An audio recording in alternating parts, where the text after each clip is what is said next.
Right, we're continuing with the exponential growth, um, and we're going to take a look at its most, I don't know, most common application, which is compound interest.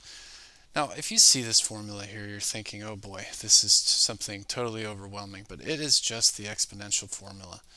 So here was our exponential formula from our last video. Well, what I said was that A is the amount that you start with. Well, when we work with how money compounds, well, I guess I should backtrack a little bit here and say this. So, interest is not typically compounded by a bank in the most basic fashion, which is like at the end of the amount of time they calculate your 3% that they promised you and they give you some amount of money. What happens in the real world is that every so often, maybe 4 times a year, they give you that some portion of your interest. And the reason that that's helpful is now you have your original amount of money, you have your principal plus some of that interest money that you had, and now that is getting compounded in the second quarter. Then you get some more interest, a new amount of interest, wouldn't be the same, and then in the third quarter, all of that is making some money. So obviously this system is going to make you richer than just they pay you some interest at the end. Now, this is the formula for how that interest is actually being paid. Typically, is being paid in those compounded segments where at the end of every period, they're giving you some of your interest. And in this way, it keeps growing and growing and growing and growing, and it grows in a shape like this, which is exponential growth. So, in this formula, it is the exponential formula. Here's what we've got. A, as I told you, was how much do you start with? Well, P is how much money did you put in the bank at first? It's the starting amount of money. It's the same thing. Now, we said that B is based on the number 1. If you put in a 1 here, you're not growing or decaying at all. Well, it's the same idea. This is all B. It's how much you're growing. Now, what these pieces mean are this. We're always going to have a 1 in the formula because we need that. This is the baseline. If we're growing, we're adding to 1. So R divided by N, R is going to be the rate of interest. So suppose they offered you 0.6% on your money. Now, if this happened every year they gave you the 0.06, well, it would be 1.06. That's how much money they're giving you. But the way it'll happen is the bank will say, hey, we're going to give this to you twice a year. So the N is how many times in a year they're going to pay you. So they're giving me 6%, but they're paying me that twice a year. So they don't give you 6% every single time. They split that up over the twice a year, and so every single time they're giving you 0.03. So this is how much they're going to give you per year. Now N is how they've broken it up into different payments. So I've got 1 plus the rate divided by how many times a year they're doing it. Now up top here, this is the total number of times. So the NT is just your X. And it is the total number of times that we're compounding. So it's not just time, because maybe we're doing it twice a year. So it's over 10 years. Suppose it was 10 years. And if we're doing it twice a year, then there were 20 times they were paying you interest. So we'd have to do 2 times 10. Now, that's a quick intro. Maybe that's too much. Let me take you through one here. So here's what we've got. We've got $3,000 in an investment. Okay, so that's our initial amount. So we're putting in $3,000 for principal. Now, there's always a 1 in the formula, and they're telling us they're going to pay us 3%. Okay? Now, I see compounded, so I know that this is this correct formula.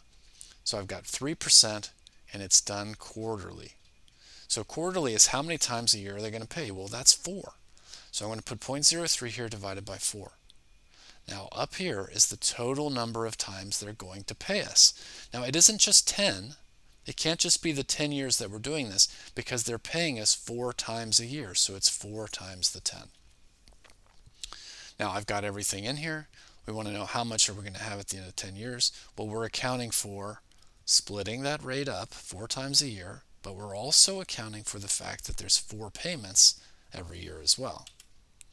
So we crunch that down and we get this. Okay, let's try one here. You're welcome to try it on your own if you want. hold on, I forgot our notation here. So the amount here is 100,000. It's always got a 1 in it. So compounded is telling me we're doing the right thing here. This is not simple interest. This is this special that's really exponential. They're paying me 0.012. They're 12% turned into a decimal. It's weekly, so we're compounding weekly, so 52 times. Okay, so that's how the rate has been split up, but how many times are they paying me? They're paying me 30 times. This is actually the T. I'm writing this the other way around, but it makes more sense to say they're paying me 30 times, but they're doing that every week. So for 30 years, I should say, 52 times once every week. So here's my total number of times that they're going to pay me. Okay, so crunching this is going to take me a second here. So I'm going to just do this one step at a time.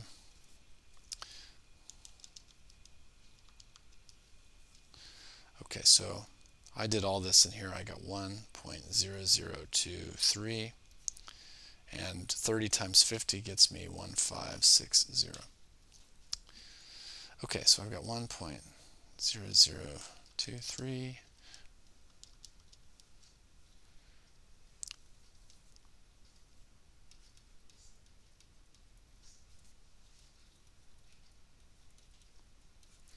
I'm going to multiply that by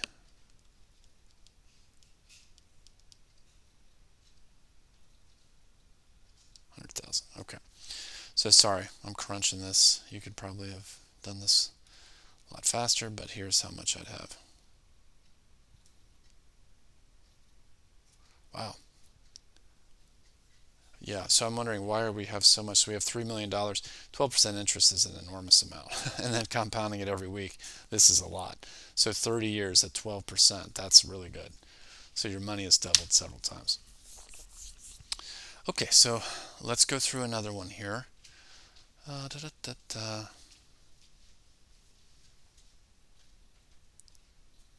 Okay, so they've changed the order here on us. I think we could have used some more of the originals, but here's what we've got. She wants to have $40,000 in this count at the end of the year, or at the end of the time. So her goal is to get to $40,000. Now, they told us 6%, and they're telling us semi-annually, so I'm dividing that by 2. We're going to do this for 18 years. Semi-annually, we're going to multiply that by 2. So this time I have everything, but I don't know how much she needs to put in order for this to happen. Okay, I'm going to let them crunch this for us. So we do all this stuff. This is the B. Here's what would have been A when we were doing the exponential. So it is the exponential. It's the same thing. So I crunch all this down. They're working this in a weird way, but it's just calculator work at this point. She would need to put 13,801 in there to make this happen. Okay, so they're telling us all the same numbers. So what do we got? We're starting at 6%.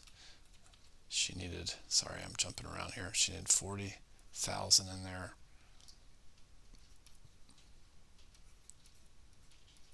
Now we're going to divide it quarterly this time. And how many years? 18 years. So 18 years, but it's going to be multiplied by 4 payments a year. Okay, so excuse me here. I'm going to just crunch all this. So I've got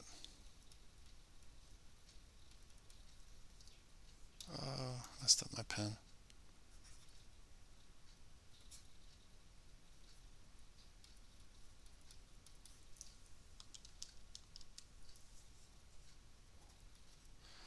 Okay.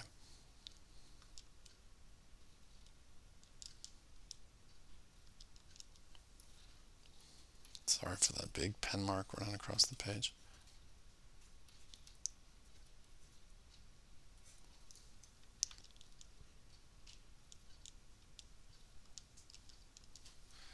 All right, so that principal, I would need to put in 1,000, or she would, $13,698.63. All right, so there's a different version of this as well. A guy named Euler, I don't know if I'm saying it right, found many years ago that if we were compounding continuously, he found this number that it would occur in multiple ways in nature, but one of the places it shows up is in continuous growth or decay. He found that it would grow at a rate called e. So e to the r, so the continuous growth means it is constantly compounding your interest, it's constantly growing, or maybe even decaying.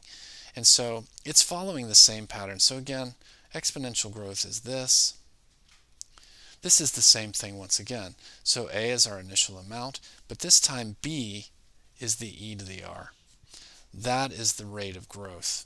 All of that is just taking the place of B, and what Euler found is that this number, I'm assuming he found it in the case of growth, this keeps occurring naturally in nature. I think it's 2 point something. And so this number happens in continuous growth. It's just, I don't know the reason it does. God made it that way, that's all I know. And so this represents the growth rate of continuous. The r is going to be the rate we return. So all of this is B. That's all I'm saying. So other than that, so like this is still, all of that to the t power is the same thing as ERT. Exact same thing. So if you take a power to a power, you multiply them. So the point I'm rambling about is this is B, same exact thing, except we use this rate for continuous growth. Now let me show you, let's do one here. So I see compounded continuously, and I would know that I'm switching to PE to the RT. Because it's continuous, it's the same idea, I just need to use this continuous rate of growth. Okay, so I'll let them set it up. We've got $1,000 as our initial.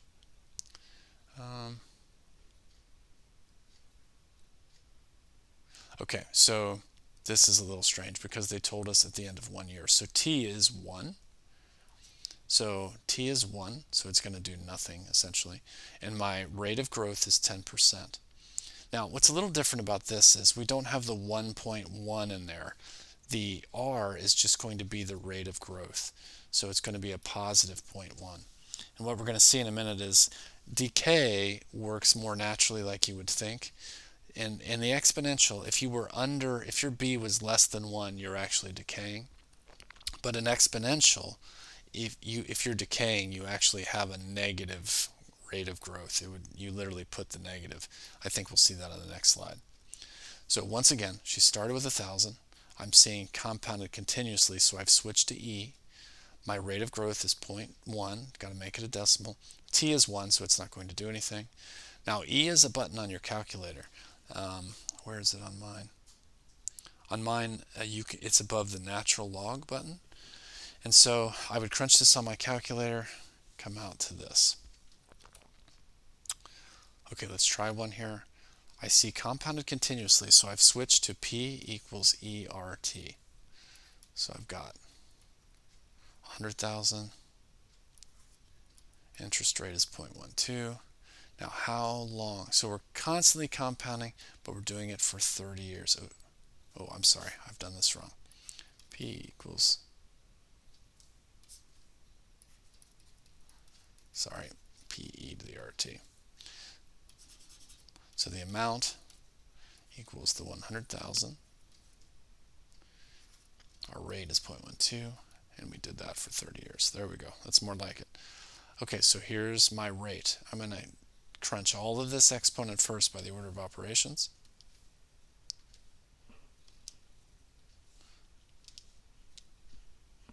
Is it 30? Yeah. Okay, so I've got times 36.598. All right, multiply that by 100,000.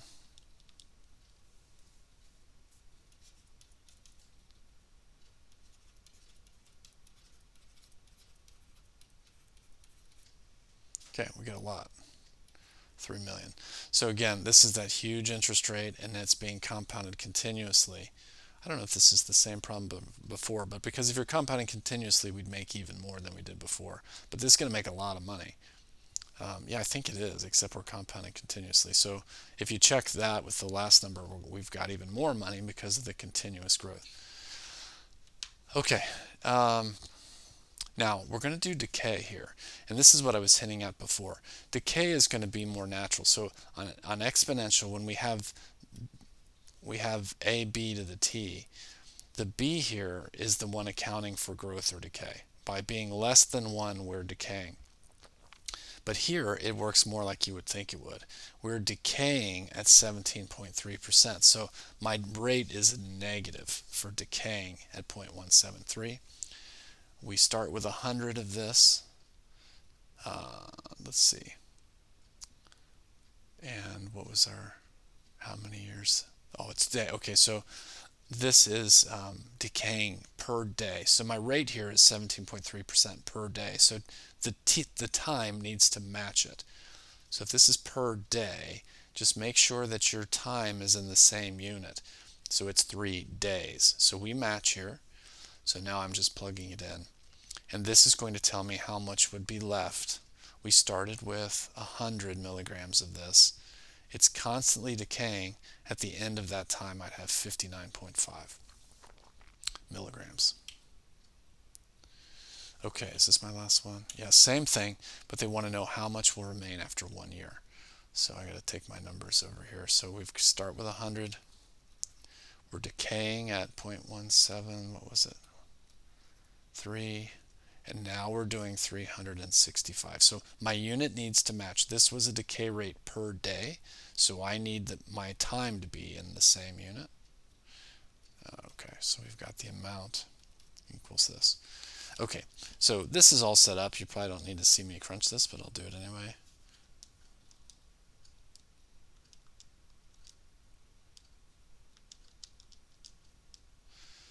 Okay, I get a very small number. I'm just going to go ahead and multiply that by 100, do all this in one shot. So I've got times 10 to the negative 26.